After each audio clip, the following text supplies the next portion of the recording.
नाजिया मेरी ताया साथ थी। हमारे घर पास पास थे। हम उम्र होने की वजह से एक साथ स्कूल में दाखिला लिया था और अब 9वीं जमात में आ गए थे। मिडिल गर्ल्स स्कूल घर से 15 मील दूर था। लारी अड्डे से बस मिलती थी। इकट्ठी घर से निकलती और अड्डे तक पैदल सफ़र करती। यूं 1 से 2 भले वाले मकौले पर अमल पैरा थी। अम्मी और ताई की कभी ना बनी। जब तक एक घर में रहना सहना था किसी तरह गुजारा कर लिया। बच्चे कुछ बड़े हुए तो ताया अब्बू ने शहर के बीचों बीच दीवार उठा दी। यूं एक मकान 2 हिस्सों में तकसीम हो गया। नाजिया भी मुझसे एक दीवार उधर हो गई। मकान की तकसीम से हमारी मोहब्बत में फ़र्क ना आया। हम रोज़ मिलते, पहले की तरह इकट्ठे स्कूल आते जाते। घर से अब ताई हमारे घर आती और ना अम्मी से मिलती, लेकिन हमने अपनी माओ की तल्ख रविश को ना अपनाया और अपनायत के रिश्ते को कायम रखा। मुझे और नाजिया को एक दूसरे के घरों में आने जाने की कोई रोक टोक ना थी। ताया हमारे घर आते और हमसे प्यार करते, क्योंकि ये तो औरतों की लड़ाई थी जिससे अब्बू और ताया के मेल मिलाप में रखना पड़ा था। 9वीं में स्कूल दूर हो गया था। अब लारी से जाना पड़ता था, जिसके लिए सुबह जल्दी निकलना होता। हम ठीक 7 बजे अड्डे पर पहुंच जाते। सवारी के लिए वैगन बस लारी जो उस वक्त मिलती उसमें सवार हो जाते ताकि लेट ना हो। ज़्यादातर लारी अड्डे से बस पर ही सवार होते थे, जो हमको लब सड़क वाकई हमारे मिडिल स्कूल पर उतार देती थी। रोज़ की सवारियों से अमूमन मकामी बस और लारी ड्राइवर वाकिफ़ हो जाते हैं। हमारे हाथों में स्कूल बैग देखकर वो हमारे लिए गाड़ी को रोक के रखते। घर से हम अभी कच्ची सड़क पर होते। 2-4 फरलांग से हम को आता हुआ देख लेते थे। एक बस हमारे इलाके से ही स्टार्ट होती थी। उसका ड्राइवर हमको खूब पहचानता था। वो 7 बजे बस लेकर गांव से आने वाली तालिबात का मुंसर होता। बस को रोके रखता, क्योंकि स्कूल की लड़कियां उसकी मुस्तकिल सवारियां होती। हम भी उसी गाड़ी में सवार होने को तरजीह देते। हाँ, अगर कभी ये बस हमसे मिस हो जाती तब दूसरी सवारी पर जाना पड़ता था। उस रोज़ भी ये बस ठीक टाइम पर आ गई और हम सही वक्त पर पहुंच गए। यूं ही बस में सवार हुई, हमसे पिछली नशिस्त पर एक खुश शक्ल नौजवान भी सवार हो गया। उस रोज़ तो हमने नोटिस ना लिया, लेकिन अगले कई रोज़ तक ऐसा ही होता रहा। तब महसूस हुआ जैसे ये नौजवान लारी अड्डे पर हमारे आ जाने का इंतज़ार करता हो, और जो ही हम बस पर चढ़ते ये भी चढ़ आता। हम ख़वातीन की मखसूस नशिस्त पर बैठती और ये हमसे पिछली सीट पर बैठने की कोशिश करता। अगर वहाँ कोई दूसरा शख्स बैठ जाता और उसे जगह ना मिलती तो पहले से नशिस्त आदमी दरख्वास्त करता, मोहतरम आप ज़रा पिछली सीट पर जाने की ज़हमत गवारा कर लें, क्योंकि मेरे साथ ख़वातीन सफ़र कर रही हैं। कई बार ये किस्सा हुआ। तब मैं चौकन्नी हो गई क्योंकि उसके साथ कोई खातून सवार ना होती थी। वो अकेला ही चढ़ता था, गोया कि हम ही वो ख़वातीन थीं जिनको वो अपने घर की ख़वातीन ज़ाहिर करता था। हमारा तो रोज़ का आना जाना था। चंद दिन तक ध्यान ना दिया, लेकिन एक बार माथा ठन गया क्योंकि ख़वातीन के मखसूस नशिस्तों पर उस रोज़ हम दोनों के अलावा कोई खातून सवार ना हुई थी। वो फिर भी हमसे ऐन पिछली सीट पर पहले से बैठे हुए एक शख्स से मुल्तजी था कि ब्रदर ज़रा आप बैक सीट पर चले जाइए, मेरे साथ ख़वातीन हैं। ये सुनकर उस शख्स ने मौसूफ के लिए जगह खाली कर दी और ख़ुद पीछे चला गया। गांव में यही रिवाज था कि अगर किसी मर्द की हमरा ख़वातीन सफ़र कर रही होती थी तो दरख्वास्त पर हम सफ़र ख़वातीन की मखसूस नशिस्त से करीबी सीट उसके लिए खाली कर देते थे। मैंने नाजिया से कहा, लगता है ये शख्स हमारा ताक़ुब करता है। कौन है ये? न जाने कौन है, मैं नहीं जानती, उसने जवाब दिया। मंजिल आ गई और हम करीबी शहर के स्कूल अड्डे पर उतर गए। तभी मैंने पीछे मुड़कर देखा तो वही नौजवान ज़रा फासले पर हमारे पीछे चला आ रहा था। नाजिया, यकीन मानो ये हमारा ताक़ुब कर रहा है। हाँ, आज की बात नहीं है, ये तो कई दिनों से इसी तरह हमारा ताक़ुब करता है। तो तुमको पता था, मुझे क्यों ना बताया? अरे भाई, ये भी कोई बताने वाली बात है? ऐसे आवारा तो रोज़ ही मिल जाते हैं, बस तुम इसका कोई नोटिस मत लो। उसके बाद मैंने नोट किया कि नाजिया उस नौजवान के बारे में बहुत मुस्तरब हो गई है। जो ही हम बस से उतरते वो इज़्तिरारी अंदाज से पलट पलट कर देखती जाती। अगर हमारे पीछे वो नौजवान आ रहा होता तो ज़्यादा मुस्तरब हो जाती। उसकी हरकत और सकनात उसके कंट्रोल से बाहर होती। कभी नकाब लुटती और कभी गिरा देती। ध्यान कहीं होता, कदम कहीं पड़ते। वो मेरी हमदम देरीना थी, तायाज़ाद थी। कुछ कहकर उसको नाराज़ नहीं करना चाहती थी। अच्छी तरह जान गई थी कि ये शख्स हमारा ताक़ुब करता है, लेकिन वो खुद एहतजाज करती और न मुझे कुछ कहने देती। मैं ताक़ुब में आने वाले की वजह से बड़बड़ाती तो कहती, छोड़ो भी, ये आवारा लड़के यूं ही लड़कियों के पीछे लग जाते हैं, उसके मुंह लगना नहीं है। इसमें हमारी अपनी बदनामी होगी। हमारा तो रोज़ का आना जाना है। जब घास नहीं डालेंगे तो आप ही पीछा छोड़ जाएगा।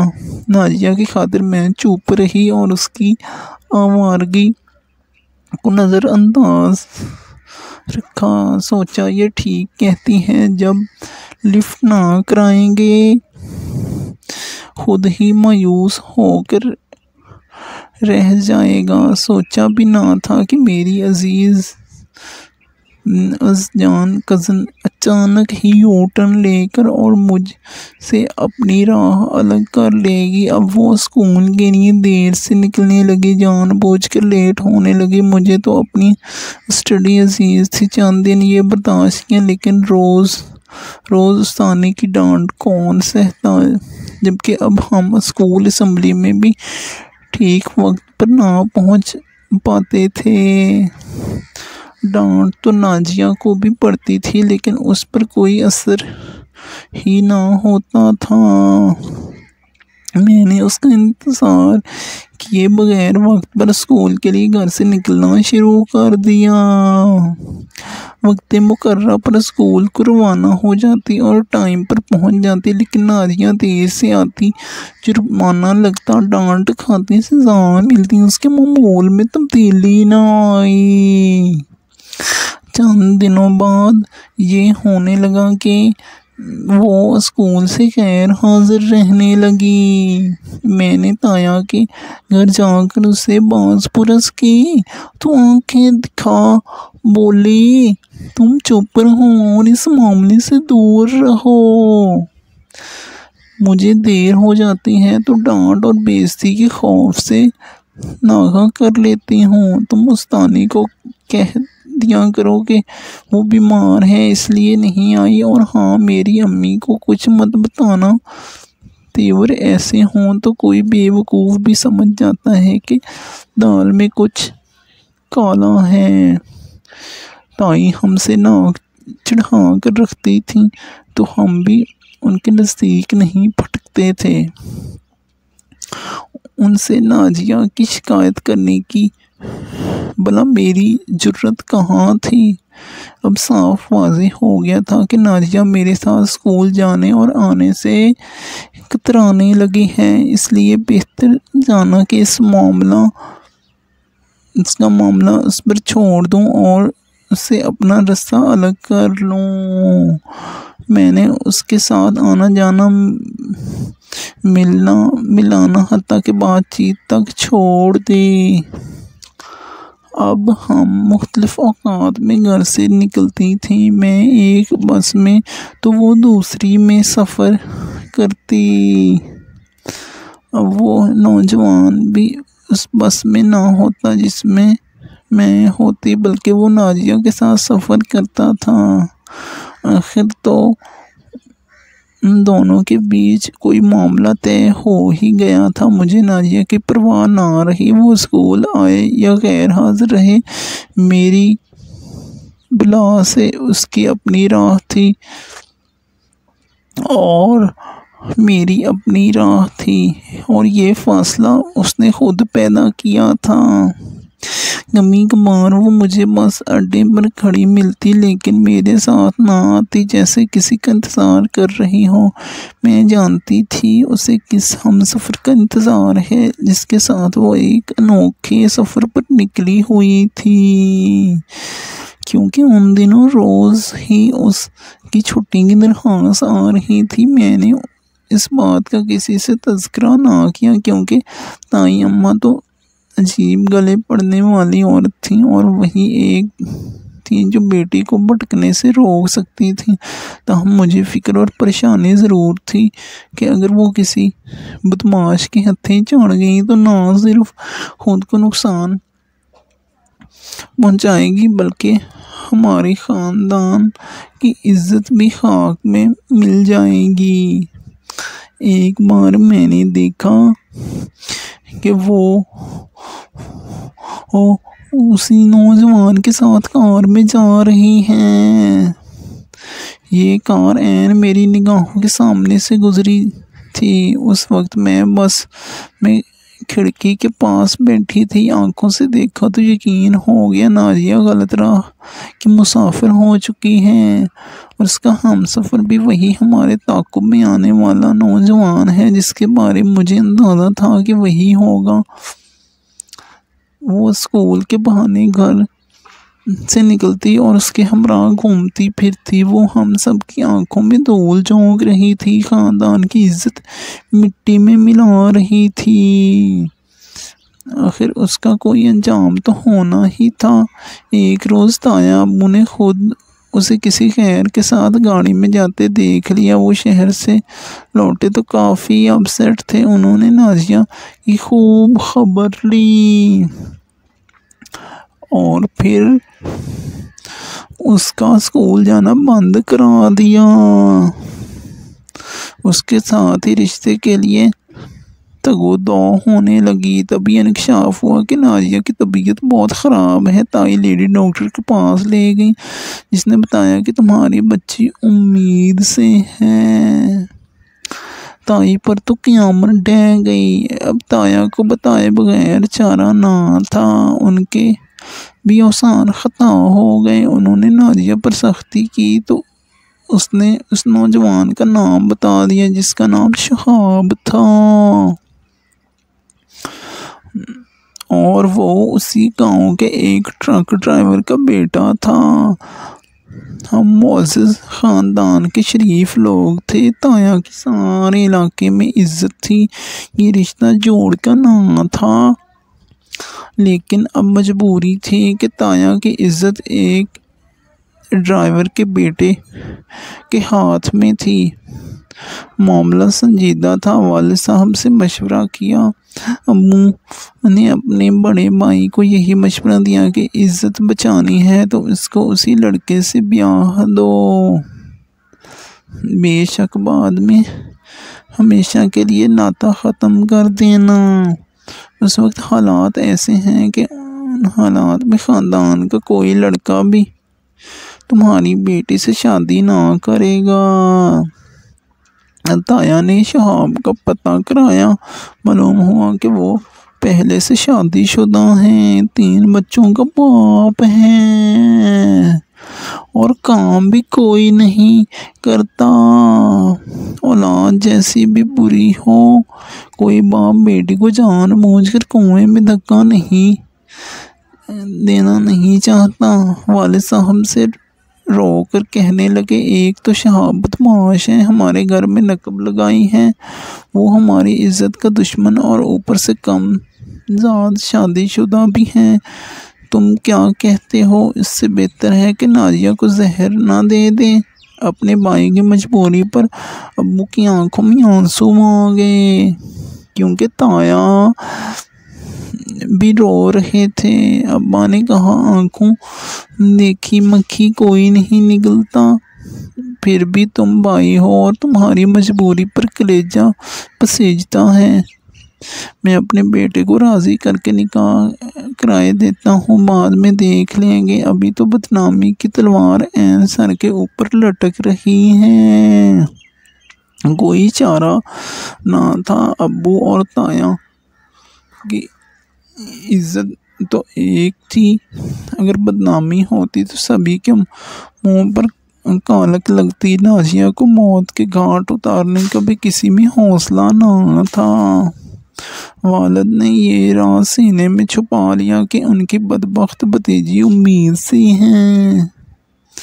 वालिदा और भाई को ना बताया और झटपट भतीजी का निकाह मेरे भाई अरसलान से पढ़वा दिया, जो अभी BSc का तालिब इल्म था।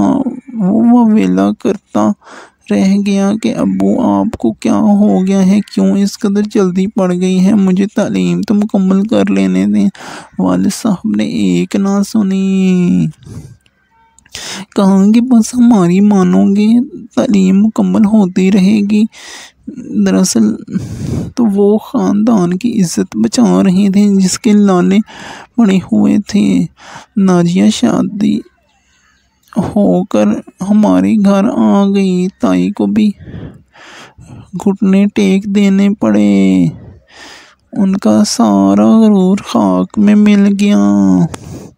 अम्मी से झुककर मिलने लगी और मेरी माँ हैरान थी कि ताई को क्या हो गया है। ये कैसा मुजज़ा हुआ कि बेटी का रिश्ता भी दे दिया और अब गुलाम बनी जाती हैं। वो तूफ़ान जिसकी अभी आहट ही सुनाई दी थी टल गया। नाजिया अफसरदा थी, मगर एक लफ्ज़ ना बोल सकती थी कि उसका क्या सभी ने भुगता था। बहरहाल उसने वक्त मुकर्रा एक बेटे को जन्म दिया, जिसको मेरे सिवा हर किसी ने हाथों हाथ उठाया। मेरे सारे घर वाले उस पर फरेफ्ता थे। मेरी माँ खुश कि अल्लाह ताला ने पोते से नवाज दिया है। भाई अरसलान बेटे पर नहाल और मेरी बहनें वारी सदकी होती थीं, मगर मेरी यूं ही बच्चे पर नज़र पड़ी, मैं खुदा की कुदरत पर लर्ज़ कर रह गई। हूबहू उस आवारा शहाब की तस्वीर था। उसकी सूरत वाज़े तौर पर उस हकीकत को मुनकशिफ कर रही थी कि वो शहाब का बेटा है। मैंने उसे देखा हुआ था और नौमौलूद को देखकर अब मैं धोखा ना खा पा रही थी। हमारे घर में इस हकीकत से सिर्फ 4 अफराद नाजिया के अलावा वाकिफ़ थे, ताया जी और अब्बू, ताई और चौथी मैं थी। तभी मैं उस बच्चे को आज तक दिल से प्यार ना कर सकी, दिल उसे अपना कबूल ही ना करता था। काश मैं कभी उस ताक़ब करने वाले नौजवान को ना देखती। नाजिया ने हालात से समझौता कर लिया। उसकी कमज़ोरी जानती थी। उसने कभी मेरे आगे सर ना उठाया। वो मेरी भाभी तो बन गई, मगर हमारी दोस्ती जाती रही। मैं उसके साथ वाजिबी सा ताल्लुक़ रखती थी, जिसकी वजह सिर्फ वही जानती थी। बाकी लोग तो उसको वही इज़्ज़त व तकरीम देते थे जो उस रिश्ते में उसको मिलनी थी। अम्मी मुझे कहती थी, तुम क्यों नाजिया से लिए दिए रहती हो? क्या रवायती ननद का रोल अदा कर रही हो? और मैं जवाब देती, हाँ ननद भी तो बन गई हूँ, उसकी फिर ननद वाला सलूक क्यों ना करूँ। नाजिया ने 4 और बच्चों को भी जन्म दिया, जो सभी मुझे प्यारे लगते हैं। उनको दिल से लगाती हूँ तो ठंडक महसूस होती है, मगर उसके पहले बेटी को देखकर आंखें ठंडी नहीं होती। दिल में छिन होने लगती है और सोचती हूँ कि अगर ये लाछी होने लगती है और सोचती हूँ कि अगर ये मेरे भाई की औलाद नहीं है तो उनके साथ कितना बड़ा धोखा है, कितनी बड़ी ज़्यादती है कि वो इस बच्चे को भी अपनी औलाद समझकर पाल रहे हैं। यही सोच मेरे दिल को कछुए के लगाती है और कभी कभी मुझे नाजिया से ही नफ़रत महसूस होने लगती है। काश नाजिया के कदम ना बहकते।